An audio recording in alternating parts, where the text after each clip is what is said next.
This past weekend, I was able to make my way to the Baker Creek Tulip Festival, and I had an amazing time. I was able to meet people, meet up with people, I learned a bunch of stuff, and I was able to film some stuff. So this is going to be a bit of a flashback sort of video. When I first got to the festival, I got there about 2 hours early because I'm obsessive like that. And I think that they might have thought I was a vendor because I was able to get in, no problem. They literally drove me in on a golf cart, and I didn't even realize until about a half an hour before the opening time when I started to see this really long line lining up outside of the gates, and I realized that they didn't open the gates until 10 o'clock. So I was able to wander around and just kind of check things out, scope out some of the vendors, and just kind of get a lay of the land a little bit before anybody else did, which was super cool.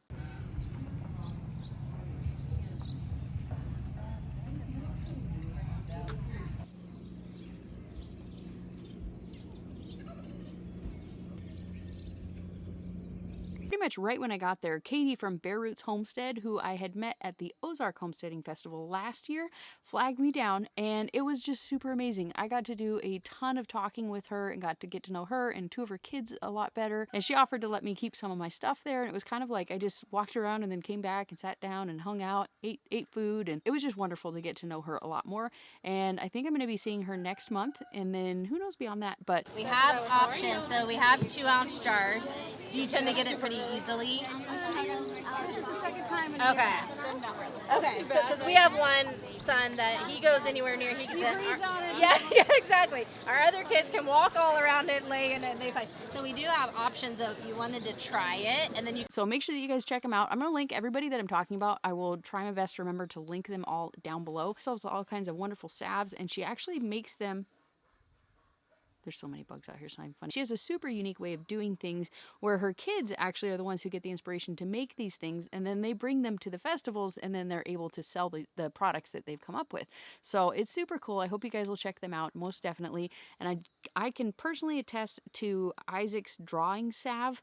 That stuff is amazing for bug bites. You put it on there and then like a minute later, itch is gone and it never comes back. So that one I can attest to. I also got to run into Rocky Hills Farm, which was super awesome. She's been somebody who's been watching the channel for quite some time, and it was really just great to be able to put a face to the name. Most of the time during these like festivals and conferences, I will go to some of the speakers, but I definitely go there predominantly for people and for the experience. And I just love walking around, talking to people, meeting people, and it's just so much fun. I can't even put it into words. Like the experience that you get from these kind of festivals and conferences, you really just can't get them much of anywhere else. You get to meet almost everybody at these sorts of things are like-minded, and they kind of understand you a little bit. It's almost like an oasis in the desert where it's like, I mean, here in Missouri, I know quite a few people are homesteaders, but back in Washington, I didn't know anybody. So if you guys have any of these sorts of festivals, fairs, conferences, anything like that near you, or if you are thinking about traveling to one, I, for one, highly encourage it. I am planning on going to quite a few of them this year. I'm going to be going to the, at bare minimum, there might be more that come up, but I'm definitely going to be going to the Baker Creek Spring Planting Festival next month, and it actually falls on my birthday, which kind of sucks, but oh well. And then I'm also planning on going to the Homesteading Festival in Tennessee at Rory Feeks, the Off Grid with Doug and Stacy event, HOA, and as of recently, the Appalachian Fair, which I'm super duper pumped about. That one's going to be an awesome time. I was planning on going to the Ozark Homesteading Festival, but the Appalachian Fair falls on the same weekend, so I'm not going to be able to go to that one, which super bummed me out. I wish they were not on the same weekend, but gotta choose. And then, of course, for the foreseeable future, I'm going to be at the Ava Farmers Market on Saturdays from 8 to noon. So if you guys are local or going to be visiting the area, I hope you guys will come and say hi and check everything out. There's a ton of awesome vendors there, and there's just a huge variety of things and just wonderful people, and it's a pretty dang good market especially for a smaller town. At any rate, I was able to catch two of the presentations with Jess from Roots and Refuge and Rory Feek, and that one was super cool because it was a Q&A between two people who really have an amazing way with words, and you can tell has done a lot of like self-reflection, and they just have the ability to speak in a way that not a whole lot of people do. So that one was very I don't even know the words for it, but it was really cool to get kind of their perspective, and it made me kind of think a little bit deeper. As a naturally shy person, I know this gotta be hard for you. Walking the farm and introducing us to everybody and sharing your thoughts. What I want to say is that it takes a lot of courage to be so vulnerable, and I really appreciate what you do and how you do it. Rory is a Grammy Award-winning music artist, a storyteller, a songwriter, a homesteader, and a father. Jess, how did you get started in the homesteading, garden growing movement? I was this child that grew up in suburbia that had this very romantic dream of a farm. I cannot tell you exactly when it began, but I can tell you that when I was younger than Indy, my favorite book to read was about a little calf that was born named Buttercup, and about these barn cats there were big cats, so one went to the city and one went to a house and one went to a firehouse and one went to a farm. And that is my earliest memory of being like, this is the life for me. We're all wired to be able to see so much. If you're I don't even know what the age would be how many of you remember when you didn't have the internet? When you didn't have smartphones in your pocket. And when you were in a community or you were around people, you were only there. It was the only place you could be. You couldn't be anywhere else. And now we have this weird, unbelievable access to everyone and everything at any moment of the time. And it hurts us sometimes because it makes us want more than what we have. Meaning, what the world says is more. And I feel like one of my blessings for part of the homestead community is that I did a lot of that. And more wasn't more. More was just less, in my opinion. Prior to that, I had made a choice. Wait a second. I didn't want to be a content creator. This is my dream come true. When I laid in bed as a little girl reading my bedtime story, it was about a barn cat, not about a person on a stage or a computer. That's not what I dreamed about being. And I think that this has pushed me to a place that I have to live my life on purpose.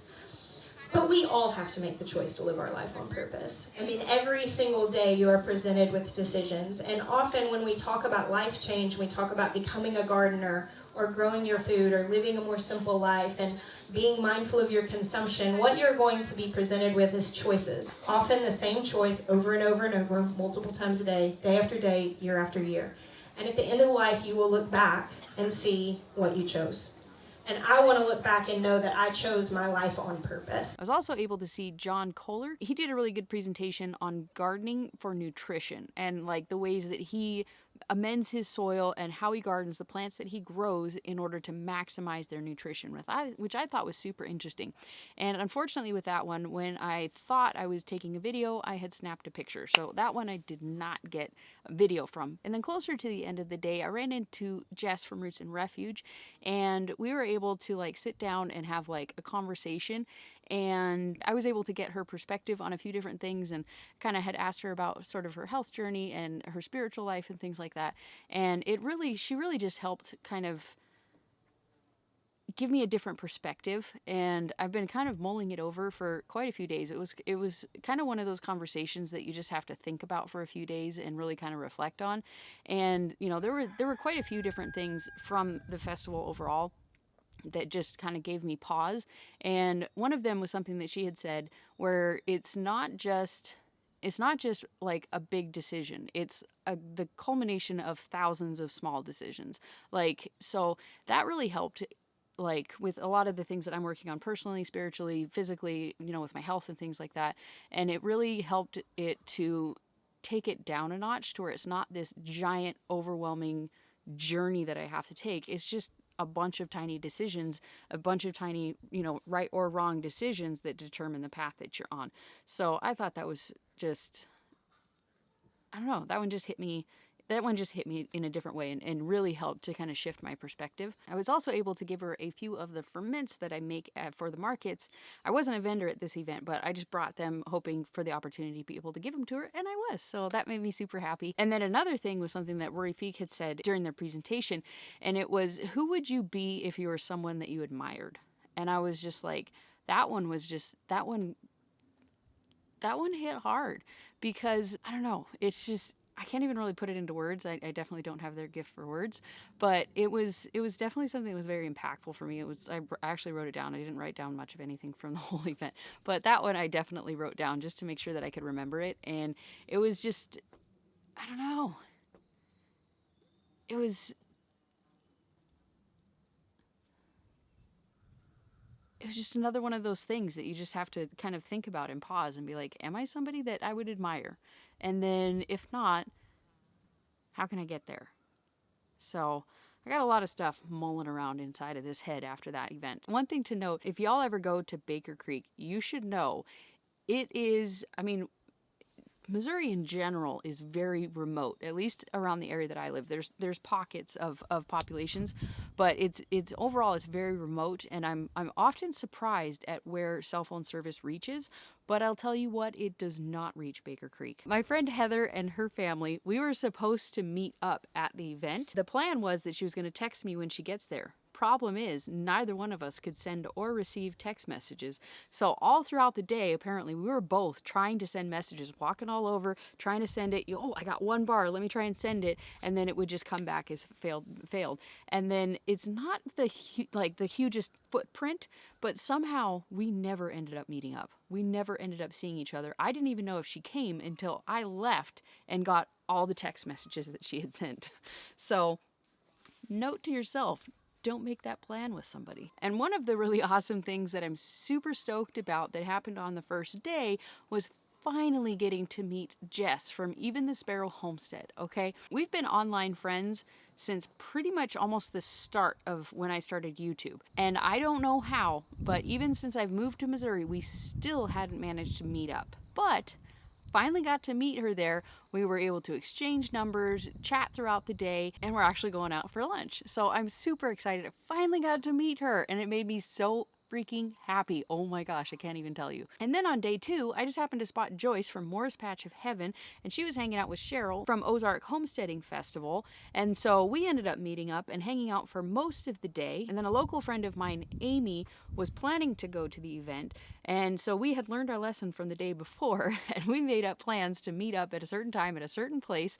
And so we also got to spend a little bit of time together. We were all just kind of hanging out, walking around, went to a couple of the speeches together. And I was also able to meet Jill from Whispering Willows, and she was able to sign my book, and I got a sticker.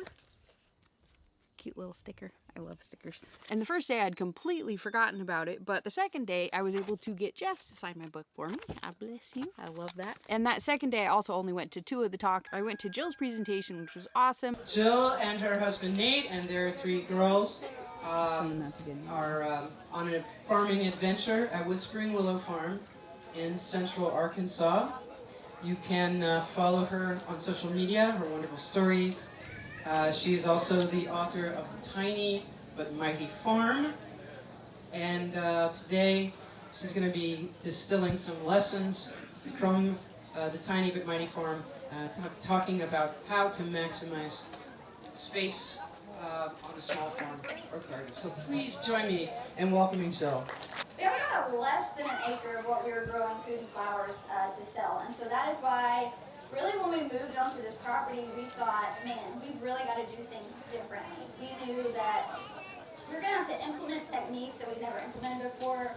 We're going to have to reshift how we thought about gardening and farming, because even though we're on 4.3 acres and we love that, we've got our animals on surrounding pasture, really we were kind of limited on the space that we could grow to sell on. And so because of that, we really started putting in these intensive small-scale practices in hopes to just yield more. But my goal is to encourage homesteaders, backyard gardeners, to take professional techniques and apply them. So even though I'm teaching, I don't want you to say, well, she's selling her food, so that doesn't apply to her. If there's anyone in this room who says, hey, I want to become self-sustainable, I want to become less reliant, then any of these principles apply. But we do have to have this open mindset, right, where it's like, I'm going to be willing to think differently than I thought before. I'm going to be willing to implement different principles than I had in the past, because that's really how we start maximizing our yield on a small space. The second day the roasters. The second day, it was Jess, Rory, and Lisa Hutchins joined in, and they all did a Q&A kind of together. There was somebody that was asking them a bunch of different questions, and they all just kind of answered the same questions, and then they took questions from the audience, and that was super cool too. There's something going on over there. I gotta go check it out. If you are a mother, you understand in a situation that you are having to make a change to protect your child from pain. There's not much a mother wouldn't do to protect her child from pain. So I had a very, very intense crash course in what was in our food. And that spurred me down a very long journey into learning how corrupt the food system actually is, how damaging the things that are commonly in our food are, sourcing and all of that stuff. And so it very naturally led into the desire to grow it myself, because that was what would give me the most control. I married my husband Jeremiah in 2011, and from the very beginning I told him this is the greatest dream of my life, and he was very committed to seeing that happen. I'm a homesteader in the UK, and homesteading is not a big deal in the UK. Very, very few people do it at all. So lots of people maybe grow like a little bit of veg in their back garden, but really the big money and what people are really interested in the UK is ornamental gardening. So I came into horticulture from a really, really different background. Like, you can't get more different. I used to work in the fashion industry, so and it is as bad as you've seen on TV. It's horrible. And obviously it did not make me happy, and I think, you know, you've got to be happy with what you do. It's got to fulfill you. Is to look all around every day, everywhere I go, and everyone is asleep. And I'm challenged because you would think more people would stop and think about it, and you'd have more people to talk to about it. Now we're all together probably on the same page, but that's one of the struggles. Is I'm surrounded by, in some ways I'm blessed to have a number of friends that I can talk to and have a community about this sort of thing, but I'm also surprised by most of my family members who I'm very close to and who love me very much think I'm just a whack job. And I might think different of them. But mostly, I don't know if it's because it's so hard, and it doesn't seem like it's that hard. It's just so good. But it one of the hardest things for me is not so much the doing it. It's wondering why everyone else isn't doing it. I don't know what's going on over there, but it definitely sounds like quite a few very enthusiastic egg songs. And a couple of the other things that I picked up at the festival, of course, is this hat. And then I got this. It's an apple hydrosol. And the gentleman at Essence of the Earth handed this out. He was doing free samples when you signed up for his email list. This ain't no sample. This is a full-size 2-ounce tincture bottle. So I picked this one. I could pick almost anything, and I picked this one because he was talking about how this in particular, like, you spray it on your face and it's supposed to be incredibly hydrating for your skin, and it smells divine. But then he started talking about this one, and I wasn't able to catch it on camera what he was talking about with this one. So we do a lot of wild harvest, and I do a spearmint, peppermint, lemon balm, together with oregano, and together with the rosemary and blue flower. So I grow them all together, harvest them together, distill them together. All right, so you get what I call the herb garden blend. You ever experienced anything like that? No. So when this goes into your skin and on your skin, not only your skin, but your cardiogram. So if the MD was measuring your cardiogram from across the room, which probably put a little something on your thumb or your finger, and they do, it's kind of tell you about you, doctor with a chart. I'm a farmer, I'm not a doctor, but this is what my doctor friend told me when he helped me with these. So they checking your cardiogram, reading your chart, telling you about you. If I was to start spraying this, or even an essential oil, to open the lid and set it out in front of you for 30 seconds, then the MD can record a change in your nervous system, your cardiogram, your brain, all of the different, I'm not an MD, but to me it's so fascinating that within 30 seconds of an essential oil out, your chart immediately begins to change for the better.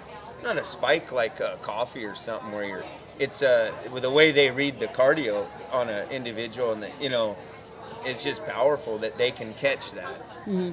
It's a therapy just through aroma. Yeah. That's impressive. And that's calming? my very calming. Very. So these are today on sale for $10. My herb garden blend.